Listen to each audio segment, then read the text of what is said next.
नमस्कार दोस्तों, हमारे YouTube चैनल में आपका हार्दिक हार्दिक स्वागत है। बिना टाइम गवाए हम आज एक और नए वीडियो में कक्षा 9वीं गणित का प्रश्न पत्र देखने वाले हैं और साथ ही यह भी देखेंगे कि किस प्रकार के प्रश्न पूछे जाएंगे जो कि आने वाले प्रश्न पत्रों के लिए हम इसी पैटर्न के साथ तैयारी कर सके। ये सेट नंबर 2 है। इसके पहले मैंने एक सेट नंबर पहला अपलोड कर चुका हूँ, उसको भी आ जाकर आपको देखना है। और चलिए शुरू करते बिना टाइम गवाए। और यहाँ पे कोड नंबर यहाँ पे 902 जो कि कक्षा 9वीं वार्षिक कक्षा यानी कि कक्षा 9वीं वार्षिक परीक्षा 2024-25 के लिए मैंने डिजाइन किया हूँ, उच्च गणित के लिए, स्टैंडर्ड मैथमेटिक्स के लिए। तो चलिए शुरू करते किस टाइप के क्वेश्चन दिए यहाँ पे। सही विकल्प प्रश्न क्रमांक पहला यहाँ पे सही विकल्प चुनकर लिखिए। तो इसमें पहला प्रश्न देखते हैं, निम्नलिखित में से कौन सी अपरिमेय संख्या है। तो कौन सी अपरिमेय संख्या, तो इसका राइट आंसर हो जाएगा यहाँ पे बी नंबर का।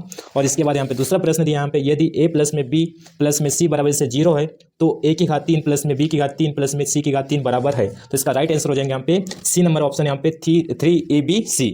तीसरा नंबर प्रश्न देखते हैं अपन। तीसरे प्रश्न में दो संख्याओं का योग 25 व अंतर 5 है तो ए संख्याएं होंगी। तो क्या होंगी यहाँ पे 15 और 10, जो कि यहाँ पे ए नंबर का ऑप्शन सही है, 15 और 10। चौथा नंबर प्रश्न देखते हैं यहाँ पे, त्रिभुज एबीसी में बीसी बराबर से AB और कोण बी बराबर से 80 डिग्री है, तब कोण ए बराबर है। तो बराबर से क्या हो जाएगा, इसका मान कितना हो जाएगा, सी नंबर ऑप्शन सही होगा, 50 डिग्री इसका मान होगा। पांचवा नंबर प्रश्न देखते हैं, एक शंकु की त्रिज्या ऊंचाई 13 सेंटीमीटर है तथा त्रिज्या 5 सेंटीमीटर है तो इसकी ऊंचाई क्या होंगी, यानी कि क्या इसकी ऊंचाई है। तो इसकी ऊंचाई क्या हो जाएगी, 12 सेंटीमीटर। सी नंबर ऑप्शन इसका सही है। अगला यहाँ पे छठवां नंबर प्रश्न देखते हैं। यहाँ पे इस तरीके से आंकड़े दिए हैं, यहाँ पे 25, 18, 20, 22, 6, 6, 17, 15 और यहाँ पे 12, 30, 32 और 10, 19, 8, 11 और 20 आंकड़ों का परिसर है। तो इसका परिसर का मान कितना होगा, 26, जो कि यहाँ पे डी नंबर ऑप्शन सही होगा। इसका डी नंबर ऑप्शन सही है। इस तरीके से 6 के 6 प्रश्नों के आंसर आपने देखा। अगला प्रश्न देखते हैं, प्रश्न क्रमांक दूसरा देखते हैं। प्रश्न क्रमांक दूसरा यहाँ पे रिक्त स्थानों की पूर्ति कीजिए। तो रिक्त स्थानों की पूर्ति में आपने खाली स्थान को भरना है आपको यहाँ पे। तो प्रश्न क्रमांक पहला देखते हैं, यहाँ पे बहुपद x प्लस में 2 का शून्यांक खाली स्थान है तो क्या होगा, इसका मान क्या हो जाएगा, शून्य क्या हो जाएगा यहाँ पे माइनस का 2 होगा। माइनस का 2 कैसे होगा, यहाँ पे x प्लस में 2 है और दूसरे पक्ष में जाएगा तो प्लस का क्या हो जाएगा, माइनस। इस तरीके से माइनस का क्या हो जाएगा, यहाँ पे शून्य होगा। अगला प्रश्न यहाँ पे दूसरा नंबर का बिंदु कोष्टक के अंदर यहाँ पे 7 माइनस का 6 की कोटि का मान है तो कितना होगा, इसका मान कोटि का मान क्या हो जाएगा, माइनस का 6 होगा। अगला तीसरा में देखते हैं, रेखिक समीकरण ax प्लस में by प्लस में c बराबर से 0 का आलेख एक खालिस्तान रेखा है। तो खालिस्तान में क्या हो जाएगा, सरल रेखा है। क्या है, सरल रेखा है, सरल रेखा है। इस तरीके से आपको यहाँ पे लिखना है। अगला है चौथा नंबर प्रश्न देखते हैं, यहाँ पे समचतुर्भुज के विकर्ण परस्पर खालिस्तान समद्विभाजित करते हैं। तो क्या लेते हैं यहाँ पे, खालिस्तान में समकोण समद्विभाजित करते हैं। पांचवा नंबर प्रश्न देखते हैं, वृत्त की सबसे बड़ी जीवा को खालिस्तान कहते हैं। तो क्या कहते हैं, सबसे बड़ी जीवा को क्या कहते हैं, व्यास कहते हैं। क्या कहते हैं, व्यास कहते हैं, जो कि केंद्र बिंदु से होकर गुजरती है। अगला छठवां नंबर प्रश्न देखते हैं, आंकड़ों के अधिकतम एवं न्यूनतम मानों का अंतर आंकड़ों का खालिस्तान कहलाता है। तो खालिस्तान में क्या आएंगे, यहाँ पे परिसर कहलाता है। क्या कहलाता है, परिसर कहलाता है। इसका राइट आंसर हो जाता है परिसर। इस तरीके से दोस्तों यहाँ पे प्रश्न का यहाँ पर रिक्त स्थान पूर्ति में पूरे 6 के 6 प्रश्न को देख लिया आपने, पूरे आंसर इस तरीके से आपके अनुसार पढ़ के जाना है। प्रश्न क्रमांक तीसरे में जाते हैं अपन। प्रश्न क्रमांक तीसरा में सत्य असत्य लिखिए। सत्य और असत्य आपको यहाँ पे लिखना है। पहला प्रश्न दिया यहाँ पे 22/48 2/3 के तुल्य परिमेय संख्या है तो इसका क्या हो जाएगा, सत्य है, जो कि यहाँ पे तुल्य परिमेय संख्या है। अगला दूसरा प्रश्न देखते हैं, यहाँ पे 7x की घात 2 प्लस में 3x प्लस में 5 में x स्क्वायर का गुणांक 5 है तो जो कि यहाँ पे असत्य है। इसका क्या होगा आंसर, असत्य है। तीसरा नंबर प्रश्न देखते हैं, मूल बिंदु के निर्देशांक कोष्टक के अंदर 0 0 होते हैं। तो मूल बिंदु के निर्देशांक क्या होते हैं, 0 0 होते हैं, जो कि सत्य है। इसका भी आंसर क्या होगा, सत्य। चौथा नंबर देखते हैं, यहाँ पे प्रश्न x बराबर से 0 y अक्ष का समीकरण है। तो यहाँ पे y अक्ष का समीकरण है क्या, सत्य है। ये भी क्या होगा, सत्य। अगला देखते हैं यहाँ पे पांचवा नंबर प्रश्न, किसी त्रिभुज में कम से कम 2 न्यून कोण होते हैं। तो कम से कम 2 न्यून कोण होते हैं, जो कि सत्य है। अगला प्रश्न छठवां नंबर प्रश्न देखते हैं, समद्विबाहु त्रिभुज के तीनों कोण बराबर होते हैं। तो तीनों कोण क्या होते हैं, बराबर होते हैं, जो कि सत्य है कि असत्य है। आप कमेंट करके बताना सत्य है कि असत्य है। इसका आंसर मेरे हिसाब से असत्य होना चाहिए। अगला प्रश्न देखते हैं, यहाँ पे प्रश्न क्रमांक चौथा है।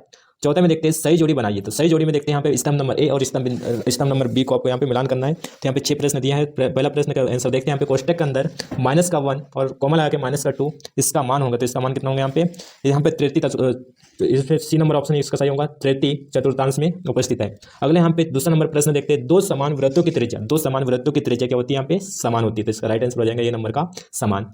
तीसरा प्रश्न देखते हैं, यहाँ पे 90 डिग्री के बराबर माप वाला कोण। तो 90 डिग्री के बराबर माप वाला कोण को क्या बोलते हैं, अपन समकोण कहते हैं। क्या कहते हैं, समकोण कहते हैं। अगला है चौथा नंबर प्रश्न देखते हैं, समचतुर्भुज जिसका प्रत्येक कोण 90 डिग्री हो। समचतुर्भुज जिसका प्रत्येक कोण क्या हो, 90 डिग्री हो। तो इसका राइट आंसर हो जाएगा यहाँ पे क्या कहलाएगा, वो वर्ग कहलाएगा। क्या कहलाएगा, वर्ग कहलाएगा। अगला है पांचवा नंबर प्रश्न देखते हैं, सही जोड़ी में वृत्त की सबसे बड़ी जीवा, इसके जस्ट पहले पढ़े अपन यहाँ पे, वृत्त की सबसे बड़ी जीवा क्या कहलाती है यहाँ पे, व्यास कहलाती, क्या कहलाती, व्यास कहलाती। अगला प्रश्न छठवां देखते हैं यहाँ पे, त्रिभुज का क्षेत्रफल। तो त्रिभुज का क्षेत्रफल का सूत्र क्या होता है यहाँ पे, 1/2 गुणित में आधार गुणित में ऊंचाई, त्रिभुज का क्षेत्रफल का सूत्र है यहाँ पे। इस तरीके से आपके सही आंसर होते हैं यहाँ पे। चौथा नंबर सही जोड़ी मिलाई पूरे 6 के 6। अगले प्रश्न की ओर बढ़ते हैं अपन। प्रश्न क्रमांक 5वां है, एक शब्द या वाक्य में उत्तर लिखिए। तो एक शब्द या वाक्य में उत्तर लिखिए। तो 6 प्रश्न है इसके अंदर भी। तो पहला प्रश्न देखते हैं इसमें। पहला प्रश्न है, केवल 3 पदों वाला बहुपद क्या कहलाता है। तो केवल 3 पदों वाला बहुपद क्या कहलाता है, त्रिपद कहलाता है। क्या कहलाता है, त्रिपद कहलाता है। इस तरीके से आपको यहाँ पे लिखना है। अगले प्रश्न की ओर बढ़ते हैं। यहाँ पे दूसरा नंबर का बोला यहाँ पे, मूल बिंदु के निर्देशांक लिखिए। तो मूल बिंदु के निर्देशांक कई बार क्वेश्चन में यहाँ पे ऑब्जेक्ट बनते हैं, यहाँ पे उल्टा सीधा पूछ लेते हैं, कभी सही जोड़ी में तो कभी यहाँ पे विकल्प में। तो शब्दों से तैयार रहना। मूल बिंदु के निर्देशांक क्या होते हैं, 0 0 क्या होते हैं, 0 0 होते हैं। अगले यहाँ पे तीसरा नंबर का प्रश्न देखते हैं, 2 चरों वाला रैखिक समीकरण लिखिए। तो 2 चरों वाला रैखिक समीकरण क्या कैसे होंगे यहाँ पे, ax प्लस में by प्लस में c बराबर से क्या हो जाएंगे यहाँ पे 0। इस तरीके से इसके आंसर होता है यहाँ पे, 2 चरों वाले रैखिक समीकरण लिखिए। अगले प्रश्न की ओर बढ़ते हैं। यहाँ पे चौथा नंबर का है, एक समकोण की माप क्या होती है। तो एक समकोण की माप कितनी होती है, 90 डिग्री होती है। कितनी होती है, 90 डिग्री होता है। अगला 5वां नंबर प्रश्न देखते हैं यहाँ पे, किसी त्रिभुज में कम से कम कितने न्यूनकोण होते हैं। तो कितने न्यूनकोण होते हैं, 2 न्यूनकोण होते हैं। इस तरीके से इसके आंसर होते हैं। अगला प्रश्न 6वां नंबर लास्ट बच्चा है, यहाँ पे वर्ग 80 और 100 का परास क्या है। तो 80 और 100 का परास कितना होगा, 20 का अंतर यहाँ पे। तो क्या हो जाएगा यहाँ पे, 20 हो जाएंगे। इसका राइट आंसर हो जाएगा 20। इस तरीके से यहाँ पे पूरे ऑब्जेक्टिव्स कंप्लीट होते हैं। अब आते हैं यहाँ पे क्वेश्चन को हल करने वाले। 6वें नंबर से यहाँ पे प्रश्न चालू हो जाते हैं। यहाँ पे हल कीजिए, सरल कीजिए। इस तरीके से आप प्रश्न को देख सकते हैं। इसी तरीके से क्वेश्चन पूछने की संभावना है। तो हल कीजिए। यहाँ पे पहला है और दूसरा नंबर को क्वेश्चन दिया यहाँ पे, और इसी का अथवा क्वेश्चन यहाँ पे अवरोही क्रम में लिखिए। अगले 7वें नंबर के हम दशमलव में लिखिए। इसको हल करना है, ईजी करना है। और यहाँ पे इसी का अथवा सरल कीजिए, इसको भी ईजी करना है। अगला है 8वें नंबर का क्वेश्चन। यहाँ पे यदि बहुपद px बराबर से कोष्टक के अंदर x - 1 कोष्टक के अंदर फिर x + 1 है, तो p कोष्टक के अंदर 2 का मान याद कीजिए। तो इस तरीके से आपको यहाँ पे हल करना है। अथवा क्वेश्चन यहाँ पे 2x - 5 में x² का गुणांक लिखिए। अगला है 9वां क्वेश्चन यहाँ पे, कार्तीय तल में किसी बिंदु की स्थिति निर्धारित करने वाले क्षैतिज और ऊर्ध्वाधर रेखाओं के नाम क्या है, उस बिंदु का नाम बताइए जहाँ ये रेखाएं प्रतिच्छेद करती है या प्रतिच्छेद होती है। अथवा क्वेश्चन यहाँ पे चतुर्थांश किसे कहते हैं। 10वें क्वेश्चन को यहाँ पे रोकर वीडियो को रोककर आप यहाँ पे क्वेश्चन को पढ़ सकते हैं। तो यहाँ पे लिखकर नोट कर सकते हैं और इसको हल करके बिल्कुल जाएंगे और तैयार करके जाना। अगला प्रश्न यहाँ पे 13वां प्रश्न भी दिया। यहाँ पे निम्न आकृतियों के माध्यम से यहाँ पे आपको हल करके बताना है। अगला प्रश्न 15वां सर्वांग समआकृति किसे कहते हैं, थ्योरिकल भी क्वेश्चन यहाँ पे। 16वां क्वेश्चन यहाँ पे दर्शाइए कि एक आयत का प्रत्येक कोण समकोण होता है, और इसी का अथवा क्वेश्चन समांतर चतुर्भुज को परिभाषित कीजिए। 17वां क्वेश्चन बहुत आसान को 14 सेंटीमीटर व्यास वाले गोले का पृष्ठीय क्षेत्रफल याद कीजिए। अगला 18वां क्वेश्चन यहाँ पे, यदि एक समांतर चतुर्भुज के विकर्ण बराबर हो तो दर्शाइए कि वह आयत है। अगला क्वेश्चन यहाँ पे 19वां क्वेश्चन यहाँ पे, किसी शंकु की ऊंचाई और तिर्यक ऊंचाई क्रमशः 21 सेंटीमीटर और 28 सेंटीमीटर इसका आयतन याद कीजिए। अथवा क्वेश्चन यहाँ पे, उस गोले का आयतन याद कीजिए जिसका पृष्ठीय क्षेत्रफल 154 सेंटीमीटर स्क्वायर है। ये बहुत फेमस क्वेश्चन है, कई बार रिपीटेड क्वेश्चन है। यहाँ पे उस गोले का आयतन याद कीजिए जिसका पृष्ठीय क्षेत्रफल 154 सेंटीमीटर स्क्वायर है। अगला क्वेश्चन यहाँ पे, एक टीम ने फुटबॉल के 10 मैचों में निम्नलिखित गोल किए। यहाँ पे लिखा है 2 3 4 5 0 1 3 3 4 3। इस तरीके से यहाँ पे इन गोलों का माध्य और बहुलक याद करना है। सूत्र के माध्यम से आपको यहाँ पे निकाल के बताना है। अगला क्वेश्चन यहाँ पे अथवा है, निम्नलिखित आंकड़ों की माध्य का याद कीजिए। तो निम्नलिखित आंकड़े दिया है यहाँ पे, आपको याद करना है माध्य का सूत्र याद होना चाहिए जब जाके, और निकालने का तरीका भी याद होना चाहिए किस तरीके से निकालते हैं। तो ये वाले आसान नहीं है, क्वेश्चन बहुत कठिन है। अगला क्वेश्चन यहाँ पे 21वां क्वेश्चन यहाँ पे, कोष्टक के अंदर 3a - का 3b कोष्टक के अंदर 3 को प्रसारित रूप में लिखिए। यहाँ पे सर्व समीकरणों का उपयोग करके आपको यहाँ पे हल करना है। अथवा क्वेश्चन यहाँ पे गुणनखंड याद कीजिए। तो गुणनखंड किसका याद करना है, यहाँ पे समीकरण दिया है यहाँ पे 2x² + 7x + 3 इसको गुणनखंड खंड में तुमको यहाँ पे बांट के बता। अगला यहाँ पे प्रश्न क्रमांक 22 सिद्ध कीजिए कि एक ही वृत्तखंड के कोण बराबर होते हैं। अथवा क्वेश्चन यहाँ पे, सिद्ध कीजिए कि वृत्त की बराबर जीवाई केंद्र पर बराबर कोण अंतरित करते हैं। ये क्वेश्चन कई बार रिपीटेड होते हैं, यहाँ पे बार बार क्वेश्चन पूछे जाते हैं। यहाँ पे पहला वाले प्रश्न पत्र में मैंने जो अपलोड किया उसमें भी ये क्वेश्चन है, इसमें भी है, तो बार बार रिपीट होते हैं, इनको बिल्कुल तैयार करके जाना है।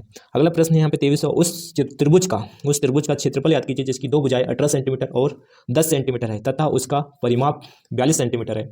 इसी का अथवा क्वेश्चन दिया है यहाँ पे, एक त्रिभुजाकार खंड की भुजाओं का अनुपात 3:5:7 है और उसका परिमाप 300 मीटर है। इस भूखंड का क्षेत्रफल याद कीजिए। तो इसका भूखंड का क्षेत्रफल तुमको याद करके बताना है। यहाँ पे अनुपात दिया है भुजाओं की और परिमाप भी दिया है यहाँ पे 300 मीटर। सूत्र के माध्यम से आपको याद करना है। इस तरीके से 23 क्वेश्चन पूछे जाएंगे आपसे और 23 क्वेश्चन को पूरा हल करना है। 5 क्वेश्चन ऑब्जेक्टिव टाइप रहेंगे, बाकी के क्वेश्चन रहेंगे तुम्हारे अथवा के साथ यहाँ पे पूरा आंतरिक विकल्प के साथ तुमको क्वेश्चन दिए जाएंगे। इस तरीके से बहुत आसान क्वेश्चन पेपर पूछेंगे। स्टैंडर्ड और बेसिक 2 पैटर्न के साथ क्वेश्चन रहेंगे तुम्हारे। तुमने कौन सा वाला सेलेक्ट किया उस हिसाब से आपको क्वेश्चन पेपर मिलेंगे, स्टैंडर्ड की बेसिक। इस तरीके से आपको यहाँ पे 2 दिन का टाइम मिल रहा है अच्छे से तैयार करके बिल्कुल।